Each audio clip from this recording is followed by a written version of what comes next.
Hizi ni athari za mvua zinazoendelea kunyesha mkoani Morogoro, na hapa ni eneo la Iyovi katikati ya mkoa wa Morogoro na Iringa, ambapo baadhi ya magari yamekwama kutokana na matope na mengine yameingia kwenye korongo, jambo ambalo limepelekea kamanda wa polisi mkoa wa Morogoro Sakap Alex Mkama kufika katika eneo hili na kutoa tahadhari kwa madereva.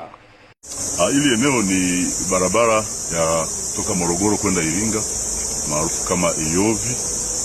Tunachokiona hapa ni kwamba barabara yetu kutokana na mvua ambazo zinaendelea kunyesha sasa imeanza, tope zimekuja zimeingia barabarani, na magari kadhaa, madereva wale ambao hawakuwa na tahadhari wameweza kupata madhara ambayo tumeyaona. Magari kama 2-3 ambazo zimeanguka.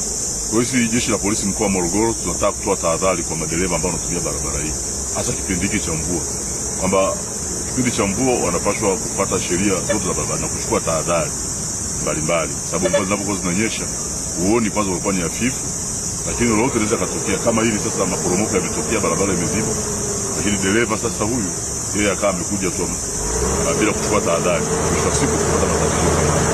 Kwa hiyo nitoe tahadhari kwa madereva kwamba wanapaswa kuchukua tahadhari wanapokuwa kwenye barabara hizi kipindi cha mvua, ili wasipate madhara kwao na madhara ya watumiaji wengine kwa barabara. Kwa hiyo jeshi la polisi tumeimarisha doria hapa kusudi waweze kupita kwa wakati wenzetu wa TANROADS wanaendelea kuondoa hichi kifusi ambacho kiko kwenye barabara, na baadaye hali itakuwa ni nzuri. Nawatakia maandalizi mazuri ya mwaka mpya na wasafiri wakiwa sana. Majina naitwa Waziri Mikdadi. Nitingo hiyo fuso hapo juu hapo. Kwa tunashuka hivi down. Baada ya kusogea na hii down hapo,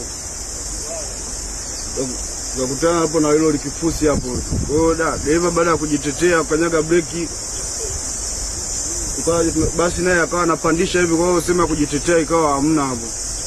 Kwa panda hilo likifusi chuma akajipiga mtama. Jina langu naitwa Emmanuel Yalis Mtila. Mzaliwa Dodoma. Mimi ni msaidizi wa dereva. Tulikuwa tukitoka Dar kuelekea Mbeya, na gari ilikuwa imepakia shehena ya matrekta. Sasa wakati tumefika maeneo haya Iyovi haya, kutokana na mvua na utelezi na nini, gari ikawa imeteleza. Baada ya kuteleza ikawa imegonga ukingo wa daraja.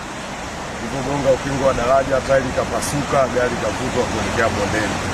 Kama hivi unavyoona, hichi ni kitendo kama cha sekunde 3 au 5 mpaka hapa gari unavyoiona imefika.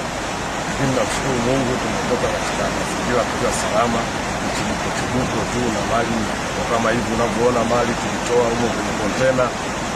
Zingine zimepata majeraha na zenyewe, na zingine ziko vizuri. Kwa hivyo kutokana na barabara zetu na zenyewe sio rafiki sana.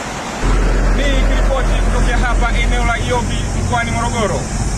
Mimi ni Kasim Akida.